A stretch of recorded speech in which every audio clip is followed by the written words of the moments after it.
નમસ્તે વિદ્યાર્થી મિત્રો, કેવું થંબનેલ જોઈને તમે હલી ગયા ને? હા, Coulomb law is not valid van.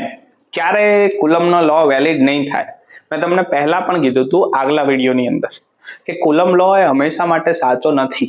તમને એક ઉદાહરણ આપીને સમજાવું ત્યારે તમે સમજશો. જો આપણે અહીંયા એક ઉદાહરણ લીધું છે કે એક ચાર્જ છે મારી પાસે Q1 અને બીજો જે ચાર્જ છે મારી પાસે Q2 છે, અને આ બંને ચાર્જ એ એકબીજાથી 1 લાઇટ યરના અંતરે છે. આ બંને વચ્ચેનું ડિસ્ટન્સ મેં r કન્સિડર કરેલું છે. હવે 1 લાઇટ યર એટલે તમને ખબર હશે કે ભાઈ એક લાઇટ યર એટલે કેટલું ડિસ્ટન્સ? પ્રકાશે 1 વર્ષની અંદર કાપેલ અંતરને 1 લાઇટ યર કહે છે. એટલે કે હું અહીંયાથી માની લો કે લેઝર લાઇટ મારું તો 1 વર્ષની અંદર આ લેઝર લાઇટ જેટલું ડિસ્ટન્સ કાપશે અને વર્ષ પછી જ્યાં પહોંચશે એ જે અંતર જે છે એને 1 લાઇટ યર કહેવાય. ક્લિયર છે? અને હવે આપણે આ બંને ચાર્જ કે જે 1 લાઇટ યર અંતરે રાખેલા છે એમના બંને વચ્ચેનું વિદ્યુત બળ ઇલેક્ટ્રિક ફોર્સને ડિફાઇન કરી. જોજો તમારો કુલમનો નિયમ શું કહે છે કે અકોર્ડિંગ ટુ કુલમ્સ લો હું એમ કહું કે ભાઈ આ Q1 વિદ્યુત ભાર પર Q2 વડે લાગતું બળ કેટલું? તો સિમ્પલ છે, force is equal to K Q1 Q2 by r². અને r શું છે? 1 લાઇટ યર છે. સિમિલરલી હું તમને એમ કહું કે ભાઈ Q2 પર Q1 વડે બળ કેટલું લાગે છે? તો 1 વડે 2 પર. મેં આને સદિશ નહીં લખેલા, અદિશ લખેલા છે. જો માથે તીર નથી. ઓકે, તો એ તમે સમજી ગયા છો કે આના વડે આની ડાયરેક્શન આમ, આના વડે આની ડાયરેક્શન આમ. તો જોજો ફોર્સ પહેલા વડે બીજા ઉપર કેટલું લાગે? 1 વડે 2 પર K Q1 Q2 by r². બંને ફોર્સ જે છે એ સમાન હોવાના, તો બંનેની વેલ્યુ સેમ છે અને બંનેની ડાયરેક્શન અપોઝ છે. આ કુલમના નિયમે મને કીધું અને મને આનાથી કોઈ પણ શિકાયત નથી. અત્યાર સુધી બધી વસ્તુ ઠીક ચાલી રહી છે. અને હવે ઇમેજિન કરો, ઇમેજિન શું કરો? આજે જ આપણે વિડીયો બનાવીએ છીએ. આજની તારીખ છે 20th મે 2025. આ આજની તારીખ છે. ક્લિયર છે? જો આજે તમે વિડીયો જોતા હશો તો આ તારીખ હશે, બાકી આ તારીખે અમે વિડીયો અપલોડ કરીશું. અને હવે જોજો બેટા, હવે શું કરીએ છીએ આપણે? હવે આપણે આ જે Q2 વિદ્યુત ભાર છે એને થોડોક ખસાડીને આટલે લાવી દઈએ. ક્યાં લાવી દીધો? મેં થોડોક નજીક લાવી દીધો. હવે મારો જે Q2 વિદ્યુત ભાર જે છે એ આ છે, ન્યુ વિદ્યુત ભાર. આ એટલે ન્યુ એટલે આને લોટા ખસેડીને અહીંયા લાયા. ખબર પડી કે ના પડી? અહીંયાથી અહીંયા, સિમ્પલ. એટલે હવે અહીંયા કોઈ વિદ્યુત ભાર રહ્યો નથી. આને આપણે આછો બતાવી દઈએ. ઓકે, અહીંયાથી વિદ્યુત ભાર અહીંયા આવી ગયો. તો હવે તમને ખબર પડી કે આ બંને વચ્ચેનું ડિસ્ટન્સ કેટલું થયું? બોલો, ડિસ્ટન્સ લખાવશો મને? કે પહેલા r હતું અને માની લો કે આપણે r ડેશ અથવા તો હું કહી દઉં r ડેશ જેટલા વિદ્યુત r ડેશ જેટલું સ્થાનાંતર કર્યું. તો આ કેટલું? r, એમાંથી r ડેશ બાદ કરી દો, r ડેશ. આટલું ડિસ્ટન્સ વધ્યું. હા કે ના? ક્લિયર છે? હવે ડિસ્ટન્સ કેટલું છે? જ્યારે મેં Q2 ને થોડોક ખસાડી લીધો. હવે થોડોક ખસાડી દીધો, મેં ક્યારે ખસાડ્યો? મેં ખસાડ્યો 20th મે 2025. આજની તારીખે મેં શું કર્યું? આ Q2 ને ઉપાડી અને થોડોક આમ ખસાડી દીધો. અને હવે હું એમ પૂછું કે બોલો વિદ્યાર્થી મિત્રો, Q2 વડે Q1 પર કેટલું બળ લાગે? તો તમે આમ જ કહેશો ને કે સર હવે તો સિમ્પલ છે, F is equal to 1/2 K Q1 Q2 divided by r ની જગ્યા હવે શું થયું? r minus r dash. આ પણ એ સાવ ખોટું. કેમ ખોટું? કારણ કે બેટા જો આ વિદ્યુત ભારને મેં અહીંયાથી અહીંયા લાવી દીધો, તો અહીંયાથી અહીંયા લાવ્યો એ ઇન્ફોર્મેશન 1 વર્ષ પછી પેલાને મળશે. મજા આવી ને? કારણ કે આખા યુનિવર્સની અંદર લાઇટની સ્પીડથી વધારે સ્પીડથી, અથવા તો તમે એમ સમજો કે ભાઈ લાઇટની સ્પીડથી વધારે કોઈ ઇન્ફોર્મેશન ટ્રાવેલ જ ના કરી શકે. એટલે કે ભાઈ આ જે ઇન્ફોર્મેશન છે મેં અહીંયાથી અહીંયા લાવ્યો એ આને ખબર ક્યારે પડશે? 1 વર્ષ પછી. 1 વર્ષ પછી ખબર પડશે. એનાથી ફાસ્ટ, ધેટ મીન્સ લાઇટથી ફાસ્ટ કોઈ સંદેશો આ યુનિવર્સમાં જઈ શકતો નથી. અને જઈ શકતો નથી તો આજે એને નહીં ખબર પડે, એને ખબર પડશે 20th મે 2026. 2026 આ વિદ્યુત ભારને ખબર પડશે કે આ Q2 તો થોડોક ખસીને અહીંયા આવી ગયો છે. કારણ કે ડિસ્ટન્સ જો કેટલું છે? 1 લાઇટ યર. અને જ્યારે આ ડિસ્ટન્સ 1 લાઇટ યર છે તો લાઇટની સ્પીડ કરતા વધારે સ્પીડથી આ ઇન્ફોર્મેશન ટ્રાવેલ નહીં કરી શકે. અને જો આ ઇન્ફોર્મેશન લાઇટની સ્પીડથી આગળ નહીં જઈ શકે, તો અહીંથી અહીંયા લાઇટ પહોંચતા જ 1 વર્ષ થાય છે, એને તો 1 લાઇટ યર કહેવાય. તો 1 વર્ષ પછી જ આને ખબર પડશે. તો 1 વર્ષ પછી તમે એમ કહેતા હોય કે સર આ તો સાચું, પણ 1 વર્ષ સુધી આ કુલમનો જે નિયમ છે એ અહીંયા કામ કરશે નહીં. So Coulomb law is not valid and this is the era of relativity. મેં અહીંયા 2 પોઈન્ટ્સ લખ્યા. જો Coulomb law is not valid when special theory of relativity enters. જ્યારે ડિસ્ટન્સ હો તમે લાઇટ યરની તુલનામાં લેવા માંડો એટલે બધા નિયમો ખોટા પડી જાય. બીજી વસ્તુ, ચાર્જીસ આર નોટ સ્ટેબલ. જો એ ખસ્યા કરશે, થોડીક મૂવમેન્ટ થવા માંડશે, તો તમને પણ ખબર છે કે ઇલેક્ટ્રોસ્ટેટિક, પણ આ શબ્દ ક્યાંથી આવ્યો ઇલેક્ટ્રોસ્ટેટિક એ મારે તમને સમજાવવું છે. જોજો આટલે સુધી બધું વસ્તુ ક્લિયર છે. હવે લોકોને થયું કે સર આ તો બધું ખોટું થઈ જાય છે, આમાં તો કઈ રીતના આપણે સમજવું કે આવું થયું.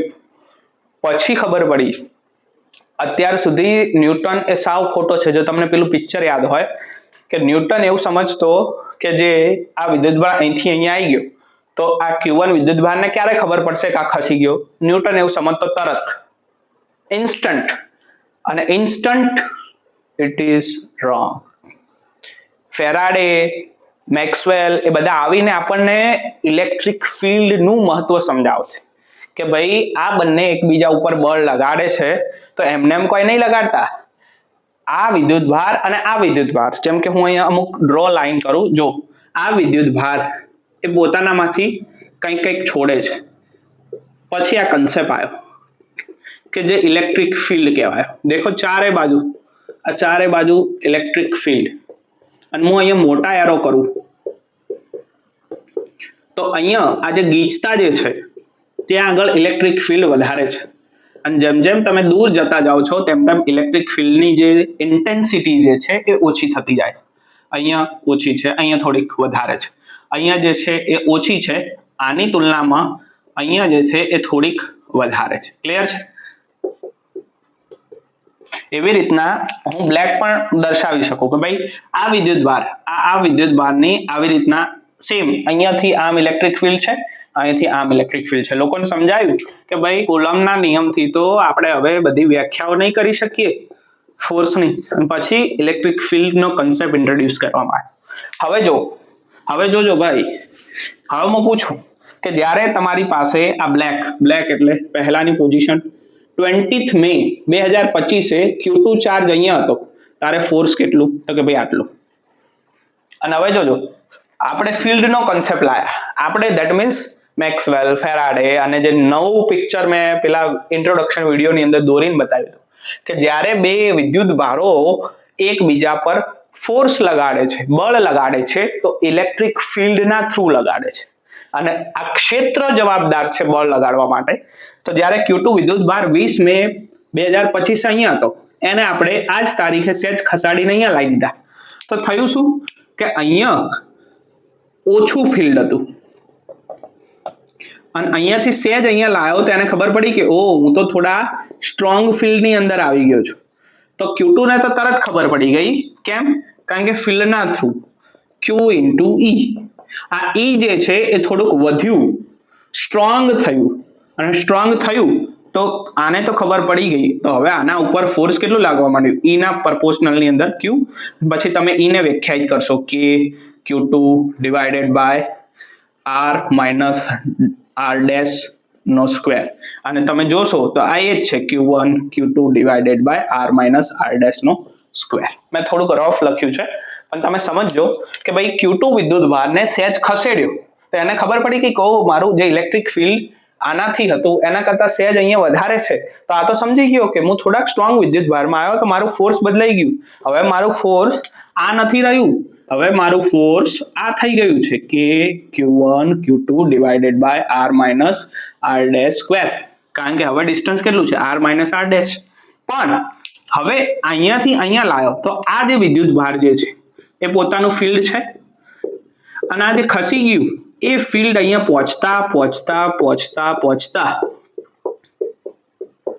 કેટલું વર્ષ? 1 વર્ષ થઈ જાય છે. તો Q1 ને તો ક્યારે ખબર પડશે? 20 મે 2026. તો એક વર્ષ સુધી આને તો ખબર નહીં જ પડે, આનું તો ફોર્સ આટલું ને આટલું જ રહેશે, આટલું જ. અને એક વર્ષ પછી જ્યારે 20 મે 2026 થશે એને ખબર પડશે કે આ Q2 વિદ્યુતભાર તો અહીંયા આવી ગયો, તો આનું ફોર્સ બદલાઈ અને R માઇનસ ડેલ્ટા R જેટલું થઈ જશે. તો તમને ખબર હોવી જોઈએ કે જ્યારે ન્યૂટનના નિયમો, કુલમના નિયમો, આ બધા નિયમો ઉપર થોડુંક રિસ્ટ્રિક્શન છે. જ્યારે તમને ખબર હશે, હવે જ્યારે આવી વસ્તુ સામે આવી ત્યારે લોકોએ શબ્દ આપ્યો કે ભાઈ કુલમનો નિયમ એ સાચો થવા માટે, વેલિડ થવા માટે જે ઇલેક્ટ્રિક ચાર્જ છે એ સ્થિર હોવા જોઈએ. જો એ હાલે ચાલે તો મજા આવે નહીં. અને સ્થિર ક્યારે હોવા જોઈએ?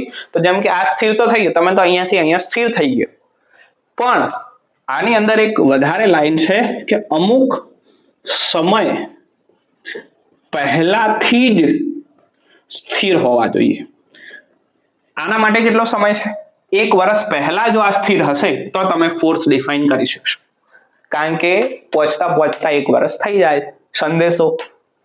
અને માટે અહીંયા લખ્યું અમુક શબ્દ, અને પછી આને વ્યાખ્યાયિત કરવામાં આવ્યો છે ઇલેક્ટ્રોસ્ટેટિક. કે ભાઈ જ્યારે સ્ટેટિક પોઝિશન છે, જ્યારે વિદ્યુત ભારો હલતા નથી, ચાર્જીસ આર નોટ સ્ટેબલ, જ્યારે વિદ્યુત ભાર સ્થિર નથી, ઇલેક્ટ્રોસ્ટેટિક છે, જ્યારે સ્થિર છે તો કુલમનો નિયમ વેલિડ છે. If not stable, then Coulomb's law is not valid, because the concept is special theory of relativity. અને પછી લોકોએ એવું કીધું કે ના સર, જ્યારે સ્ટેડી હોય, સ્થિર અવસ્થામાં હોય તો આખું નવો કન્સેપ્ટ, જ્યાં કુલમનો લો વેલિડ થાય, જ્યાં ન્યૂટન્સના નિયમો વેલિડ થાય, પણ અમુક વસ્તુઓ, ન્યૂટનનો ત્રીજો નિયમ, આના ઉપર આટલું ફોર્સ, આના ઉપર આટલું ફોર્સ, તો જો આ નિયમ અનવેલિડ થઈ ગયો, ધેટ મીન્સ કે ન્યૂટનનો ત્રીજો નિયમ પણ અનવેલિડ થઈ ગયો. તો જ્યારે ન્યૂટનનો ત્રીજો નિયમ, કુલમનો નિયમ, આ બધાને તમારે વેલિડ બતાવવા હોય તો અમુક વસ્તુ એ ઘણા લાંબા સમય સુધી સ્થિર હોવી જોઈએ. આ કન્ડિશન છે. અને આ કન્ડિશન જ્યારે લાગુ પાડી ત્યારે ફિઝિક્સની અંદર એક નવું પત્તું આવ્યું. એ નવા પત્તાનું નામ ઇલેક્ટ્રોસ્ટેટિક. સ્ટેટિક અવસ્થાની અંદર કયા લો જળવાશે? તો કુલમનો લો જળવાશે, ન્યૂટન્સ થર્ડ લો જળવાશે, અને એને નામ આપવામાં આવ્યું ઇલેક્ટ્રોસ્ટેટિક ઓફ ઇલેક્ટ્રોમેગ્નેટિઝમ. કે જ્યારે વિદ્યુત ભારો સ્થિર છે તો કયા લોઝ એપ્લિકેબલ છે. એ જ્યારે મુવમેન્ટમાં આવશે તો હું તમને જણાવીશ, જેમ આપણે ચેપ્ટરનો અભ્યાસ કરતા જઈશું, વિદ્યુત પ્રવાહ, મૂવિંગ ચાર્જીસ એન્ડ ફિલ્ડ્સ. તો પછી અહીંયાથી આપણું કામ નતું થતું, ખાલી કુલમનો ફોર્સ ડિફાઇન કરવાથી આપણું કામ નતું થતું. પછી મેક્સવેલ આવે છે, પછી માઇકલ ફેરાડે આવે છે, એ બંને આવીને એક નવું પિક્ચર બનાવે છે. નવા પિક્ચરની અંદર બતાવે છે કે જે ચાર્જ જે છે એ એકબીજા ઉપર ફોર્સ લગાડે છે, બળ લગાડે છે, પણ એ બળ લાગે શેના કારણે છે? ફિલ્ડના કારણે. તો એક નવું વેરાયટી ઇન્ટ્રોડ્યુસ કરે છે જેનું નામ છે ફિલ્ડ. ન્યૂટનની પિક્ચર જો, એની અંદર શું છે? એની અંદર છે એક સ્પેસ છે, એક ટાઈમ છે અને એક પાર્ટિકલ છે. જ્યારે યાદ કરો નવું પિક્ચર કે જે આમને બતાવ્યું, space, time, field and particles, that means force. તો this is the new invention at that time, and the concept is electrostatic concept. તો જ્યારે આવું થશે તો કુલમનો લો એ વેલિડ રહેશે નહીં. અને માટે હવે આપણે બળ એ કુલમના નિયમથી નહીં, ફિલ્ડથી વ્યાખ્યાયિત કરીશું. અને હવે તમારો નેક્સ્ટ ટોપિક તમારે સમજવાનો રહેશે કે વોટ ઇઝ ઇલેક્ટ્રિક ફિલ્ડ, વિદ્યુત ક્ષેત્ર શું છે. અને માટે આપણે હવે વિદ્યુત ક્ષેત્રને વ્યાખ્યાયિત કરવું પડશે કે what is electric field, what is વિદ્યુત ક્ષેત્ર, એ આવનારા ક્લાસની અંદર જોઈશું. જો તમને મજા આવી હોય તો બસ આવી જ રીતે અભ્યાસનો આનંદ લેવા માટે આ ચેનલને લાઈક કરી, સબસ્ક્રાઇબ કરી રાખો, કે જેથી આવનારા વિડીયોઝની અપડેટ એ તમને રેગ્યુલર મળતી રહે. Thank you very much to all. By.